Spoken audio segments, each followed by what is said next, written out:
السلام علیکم اسٹوڈینٹس، کیسے ہیں آپ سب لوگ؟ میں آپ کے پاس آئی ہوں ایک نئے لیکچر کی ویڈیو کے ساتھ، ایک نئے ٹاپک کو لے کے۔ تو میں نے آپ سے ٹاپک سٹارٹ کرنے سے پہلے کچھ بات چیت جو کرنی تھی کہ جب آپ کے پاس اس طرح سے کلاس میں کنٹینٹ شیئر کیا جاتا ہے، اسٹوڈینٹس کے لیے بڑی پرابلم ہوتی ہے کہ چیپٹر کے پیج 1 سے شروع کریں اور پیج لاسٹ تک وہ سارے کے سارے کو یاد کر لیں۔ تو اس لیے اس کو آسان کر کے میں نے اس ٹاپک کی جس طرح سے آپ کے سامنے پوائنٹ رکھے ہیں، آپ سے میں نے یہ بات کی تھی کہ جب بھی ہم ٹاپک سٹارٹ کریں گے تو ہم سب سے پہلے ٹاپک کا جو نام ہے ہم یہ آپ کو کیا بتا رہے ہیں، ٹھیک ہے؟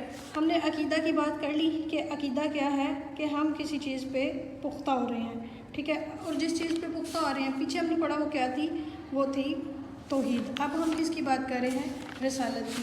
تو رسالت کا جو تعارف ہے نا وہ اس کے نام میں ہی ہے۔ تو رسالت نکلا ہے رسل سے، رسل کہتے ہیں پیغام کو، ٹھیک ہے؟ تو رسالت کیا ہے؟ پیغام رسانی، ٹھیک ہے؟ اب یہ جو پیغام رسانی ہے نا یہ ڈیوائن ہے، یہ مقدس ہے۔ کیوں؟ کیونکہ یہ اللہ کی طرف سے ہے، یہ والی جو پیغام رسانی ہے۔ تو جو اس فریضے کو سر انجام دے رہا ہے نا، اس پیغام رسانی کو جو پورا کر رہا ہے نا، وہ کون ہے؟ وہ ہے رسول۔ یعنی کہ آپ کہہ سکتے ہیں کہ رسالت کو یا اللہ کے پیغام کو لوگوں تک پہنچانے والے کو رسول کہتے ہیں۔ بات ہے جی کہ اس کی ضرورت پیش کیوں آئی؟ کہ اللہ 5 عقائد اللہ نے ہم تک پہنچائے اور ہم پہ لازم کیا کہ ہم ان کو منون تسلیم کریں گے جس طرح اللہ نے اتاریا۔ تو عقیدہ توحید کے بعد ہمارے ایمان کی کمپلیشن کے لیے، ہمارے ایمان کی تکمیل کے لیے جو دوسری چیز ضروری ہے وہ ہے عقیدہ رسالت پر یقین۔ اس کے بعد پھر جو اس میں آگے آپ کے پاس پوائنٹ آ رہا ہے نا، انبیاء کرام کی سفارت، ٹھیک ہے؟ سفارت سے کیا مراد ہے کہ کوئی کہیں جاتا ہے اور کسی کی طرف سے مقرر کیا گیا ہوتا ہے اور وہاں وہ جا کے اس کا پیغام جس کی طرف سے مقرر کیا گیا ہوتا ہے منوان یا بڑے احسن طریقے سے آگے فارورڈ کرتا ہے۔ تو انبیاء کرام کیا ہیں؟ سفیر ہیں۔ سفارت کرنے والے کو کہتے ہیں سفیر۔ تو یہ اللہ کی طرف سے بندوں کی طرف آتے ہیں اور اللہ کے پیغام کو بندوں تک پہنچاتے ہیں۔ تو اللہ نے اب تک جتنی اقوام پیدا کی، ٹھیک ہے، ان سب تک اسی سفارت کے ذریعے جو تھا اللہ کا پیغام پہنچا۔ پھر انسانوں کی رہنمائی کی جو ابتدا ہے، ٹھیک ہے، وہ کیسے ہوئی؟ یہ ابتدا اس طرح سے ہوئی کہ اللہ نے جب حضرت آدم علیہ السلام کو بنایا، ٹھیک ہے، تو اس کے بعد جب ان کو زمین پہ اتارا، پھر ان کی آگے سے اولاد کو بڑھایا اور پھر ان کو ان میں نبی بنایا اور پھر ان سے کہا کہ ان کو اچھے کاموں کا حکم دو اور بھلائی کی طرف بلاؤ، ٹھیک ہے؟ تو یہاں سے رہنمائی کا کانسیپٹ ملتا ہے کہ رہنمائی کہتے ہیں رستہ دکھانے کو۔ تو انسانوں کو یہ جو رستہ دکھانا تھا نا یہ ابتدا حضرت آدم سے ہوئی اور ابتدا آدم سے، اور اس کا اختتام ہوا تھا جناب حضرت محمد مصطفیٰ صلی اللہ علیہ وسلم پہ۔ پھر کیا بات ہوتی ہے کہ انبیاء جو ہیں اللہ کے برگزیدہ بندے ہیں۔ برگزیدہ کہتے ہیں بزرگ کو، یعنی کہ یہ کوئی عام ہستیاں نہیں ہیں، یہ وہ خاص ہستیاں ہیں جن کو اللہ نے اپنے لیے چن لیا۔ اس کے بعد انبیاء تک یہ پیغام پہنچتا کہتے ہیں، وحی کے ذریعے اللہ رب العزت نے انبیاء تک پہنچایا۔ اور انبیاء کی بعثت کا مقصد، بعثت کہتے ہیں کسی کی طرف مبعوث ہونا، کسی کی طرف جا کے کام کرنا، ٹھیک ہے؟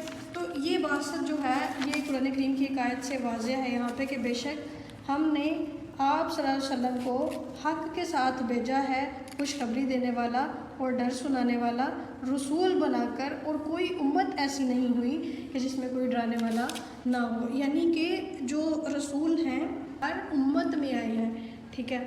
تو ان کو جو ماننا ہے، ان پہ جو یقین رکھنا ہے وہ سب کے لیے پختہ فرض ہے۔ اس کے بعد جو دوسرا ٹاپک ہے اس میں وہ ہے انبیاء کرام کی سفارت، کہ یہ جو رسول ہیں، یہ جو سفارتکار ہیں اللہ کے، ان کی خصوصیت کیا ہے، ٹھیک ہے؟ یہ خاص کیوں ہے، ٹھیک ہے؟ تو یہ خاص اس لیے ہے کہ اللہ نے ان کو جو خصوصیات عطا فرمائی ہیں وہ عام لوگوں میں نہیں ہیں، ٹھیک ہے؟ ان کا جو علم و حکمت ہے نا، ان کا جو علم ہے نا وہ باقی تمام لوگوں سے افضل ہوتا ہے، ان کی عقل، ان کا شعور، ان کا فہم، اس کا عام لوگ مقابلہ نہیں کر سکتے، ٹھیک ہے۔ پھر یہاں پہ ایک بات تھی، کا مطلب ہے عطا کی گئی، تو انبیاء کی جو رسالت ہے وہ عطا شدہ رسالت ہے، یہ انہوں نے خود سے کہیں سے نہیں لی، نہ ہی کوئی اپنی عقل یا کوشش کے ذریعے رسالت کو پا سکتا ہے، یہ تو وہ ہے کہ اللہ جسے چن لے اسے عطا کر دے۔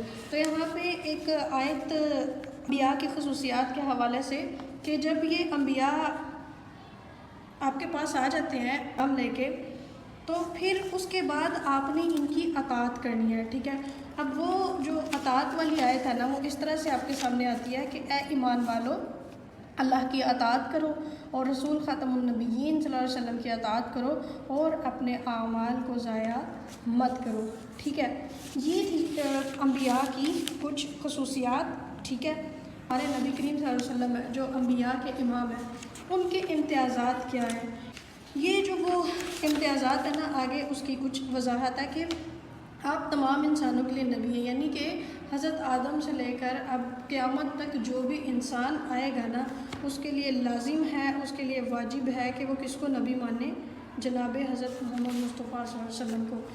اس کے بعد ہے شریعت محمدی صلی اللہ علیہ وسلم کی اطاعت واجب۔ تو شریعت محمدی کی اطاعت اس لیے واجب کی گئی تھی کہ جب رسول اللہ کی شریعت آئی تھی تو اس سے پہلے کے جتنے قانون تھے نا، قانون میں کہہ رہی ہوں پچھلی شریعتوں کو، ٹھیک ہے، ان سب کو منسوخ کر دیا گیا تھا، اور باقی کیا رہی تھی؟ صرف رسول اللہ کی شریعت، صرف رسول اللہ کا قانون، کیونکہ اس نے تمام کی تمام جو دنیا ہے نا، اس کے سارے مسائل کو، ہر چیز، ہر معاملات کو مکمل وضاحت کے ساتھ بیان کر دیا تھا۔ اس لیے قیامت تک حضرت آدم سے لے کے جو انسان چل رہے ہیں، قیامت تک آگے جو آئیں گے، ان سب پہ لازم ہے کہ وہ صرف اور صرف شریعت محمدی صلی اللہ علیہ وسلم کی اطاعت کریں گے، ٹھیک ہے۔ اس کے بعد حضرت محمد کریم مصطفیٰ صلی اللہ علیہ وسلم کا جو ایک اور امتیاز ہے وہ کیا ہے کہ ان پر دین کو مکمل کر دیا گیا، یعنی ان کے بعد اب کوئی دین نہیں آئے گا، کیونکہ اللہ رب العزت نے قرآن میں فرما دیا کہ میرے نزدیک پسندیدہ دین کون سا ہے؟ اسلام، ٹھیک ہے۔ تو یہاں پہ ایک آیت بھی ہے، ٹھیک ہے، یہاں پہ ہے ہمارے پاس، جس میں جی لکھا ہوا ہے کہ آج کے دن میں نے تمہارے لیے تمہارا دین مکمل کر دیا اور تم پر اپنی نعمت پوری کر دی اور تمہارے لیے اسلام کو بطور دین پسند کر لیا، ٹھیک ہے۔ اب جو اس سے پہلے میں نے آپ کو آیت بتائی ہے نا کہ اللہ رب العزت نے فرمایا کہ میرے نزدیک پسندیدہ دین اسلام ہے، آپ اسے بھی کوٹ کر سکتے ہیں، ٹھیک ہے۔ اس کے بعد ہے محفوظ کتاب۔ اچھا، آپ جو یہ بھی نبی کریم صلی اللہ علیہ وسلم کا ہی ایک امتیاز ہے کہ جتنے بھی نبی سے پہلے آ چکے تھے ان کو جو کتابیں یا صحیفے دیے گئے تھے، یا تو وہ لوگوں نے گم کر دیے یا ان سے کھو گئے، اور یا پھر جو موجود ہیں ان میں اتنی تبدیلی کی گئی کہ وہ اپنی اصل حالت میں موجود نہیں ہیں، لیکن قرآن ایک ایسی کتاب ہے جو رسول اللہ پہ اتری، وہ آج تک اپنی اصل حالت میں محفوظ ہے، ٹھیک ہے۔ ختم نبوت، ختم نبوت قرآن کی حفاظت کی وجہ سب سے پہلے ہم دیکھتے ہیں کہ اس کی حفاظت کی کیوں گئی تھی۔ تو اس کی حفاظت جناب اس لیے کی گئی تھی، اب رسول اللہ کے بعد کوئی نبی نہیں آنا تھا، تو ایک قانون ان کے پاس موجود ہو، اس وہ قانون کیونکہ قرآن تھا، تو اس لیے اللہ رب العزت نے قرآن کی مکمل حفاظت کی۔ اوکے، اب اس کے بعد ہم بات کرتے ہیں ختم نبوت کا مفہوم کیا ہے۔ ختم نبوت سے مراد یہ ہے کہ رسول اللہ جو ہیں ان کے بعد کوئی نبی جو ہے دنیا میں نہیں آئے گا، وہ اللہ کے آخری نبی ہیں اور رسول ہیں۔ تو اس چیز کی وضاحت اللہ رب العزت نے قرآن کی سورہ احزاب میں اس طرح سے کی کہ نہیں ہے حضرت محمد خاتم النبیین صلی اللہ علیہ وسلم تمہارے مردوں میں سے کسی کے باپ، لیکن وہ اللہ کے رسول اور خاتم النبیین ہے۔ اب اللہ نے نبی کریم صلی اللہ علیہ وسلم کے بعد کوئی نبی نہیں رکھنا تھا، کوئی نبی نہیں بھیجنا تھا، اس لیے رسول اللہ کے جو بیٹے تھے ان کی وفات بچپن میں ہی ہو چکی تھی، اور یہاں پہ بھی اس چیز کو واضح کیا گیا ہے کہ نہیں ہے محمد صلی اللہ علیہ وسلم تمہارے مردوں میں سے کسی کے باپ، ان کو فالو کرنے کے لیے اس شریعت کو جو وہ لے کے آئے ہیں اس کو فالو کرنا ہے، ٹھیک ہے۔ اس کے بعد آپ نبی کریم صلی اللہ علیہ وسلم نے احادیث میں فرمایا کہ میں آخری نبی ہوں، میرے بعد کوئی نبی نہیں ہوگا، مستند یہ احادیث ہیں، ٹھیک ہے۔ تو ان سے عقیدہ ختم نبوت کا کمپلیٹ کانسیپٹ جو ہے واضح ہو جاتا ہے، ٹھیک ہے۔ اب ہم نے آیت پہ بھی بات کر لی، ہم نے حدیث پہ بھی بات کر لی، یہ جو آیات اور احادیث ہیں نا جو آف ریپیٹیڈلی مختلف صورتوں میں ہمارے پاس آ رہی ہیں ختم نبوت کی، اس کی وجہ سے امت کا اجماع، یا اجماع کا مطلب ہوتا ہے متفق ہونا، ٹھیک ہے؟ تو امت مسلمہ اس بات پہ متفق ہے کہ نبی کریم صلی اللہ علیہ وسلم کے بعد کوئی نبی نہیں آئے گا اور نہ ہی کوئی نبوت کا وارث ہو سکتا ہے، ٹھیک ہے؟ ختم نبوت کا جو انکار کرتا ہے، ٹھیک ہے، ہم نے پیچھے پڑھا تھا کہ جو توحید کا انکار کرے گا وہ مشرک ہے، اور جو ختم نبوت کا انکار کرے گا وہ ہے مرتد، ٹھیک ہے؟ تو مشرک کون ہے؟ توحید کو نہ ماننے والا، ٹھیک ہے، اور ختم نبوت کو نہ ماننے والا کون ہے؟ مرتد، ٹھیک ہے اسٹوڈنٹس؟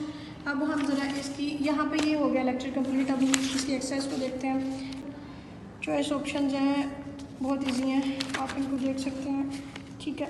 اچھا، جو اب یہاں پہ آپ کے پاس شارٹ کویشچنز ہیں نا، ان پہ تھوڑا سا آنے ہیں، ٹھیک ہے؟ اب دیکھیں رسالت کا معنی اور مفہوم کو صرف 1.5 لائن میں بھی ایکسپلین کر دیتے ہیں نا شارٹ کویشچن کو، کہ رسالت کا معنی اور مفہوم کیا ہے، شارٹ کمپلیٹ ہو جاتا ہے۔ پھر رسالت کی ضرورت و اہمیت، اس کی کیوں ضرورت پیش آئی تھی، تو یہاں پہ ہم نے اس پہ بات کی ہے، ہم نے اس کے 1 2 3 4 5 پوائنٹس بنائے ہوئے ہیں، تو آپ ان میں سے کوئی سے 2 پوائنٹس کو بھی ہائی لائٹ کر کے اچھا سا کر کے لکھ دیتے ہیں نا، تو آپ کا شارٹ کویشچن کمپلیٹ ہو جاتا ہے۔ ختم نبوت کے متعلق جی آیت ہم نے پڑھی ہے، یہاں پہ پیچھے آپ دیکھتے ہیں، میں نے اس کو ایکسپلین بھی کیا آپ کو کہ نہیں، یہ محمد صلی اللہ علیہ وسلم مردوں میں سے کسی کے باپ پر وہ خاتم النبیین ہے، ٹھیک ہے؟ اس کے بعد نبی کریم صلی اللہ علیہ وسلم کی رسالت کی کوئی سی 2 خصوصیات، وہ یہاں آپ ان میں سے کوئی سی 2 بتا سکتے ہیں، میں نے آپ کو ایکسپلین کی ہے۔ اس کے بعد عقیدہ ختم نبوت کے بارے میں ایک حدیث کا ترجمہ پیچھے آپ کے پاس لکھا ہوا ہے کہ میں آخری نبی ہوں، میرے بعد کوئی نبی نہیں آئے گا۔ اس کے بعد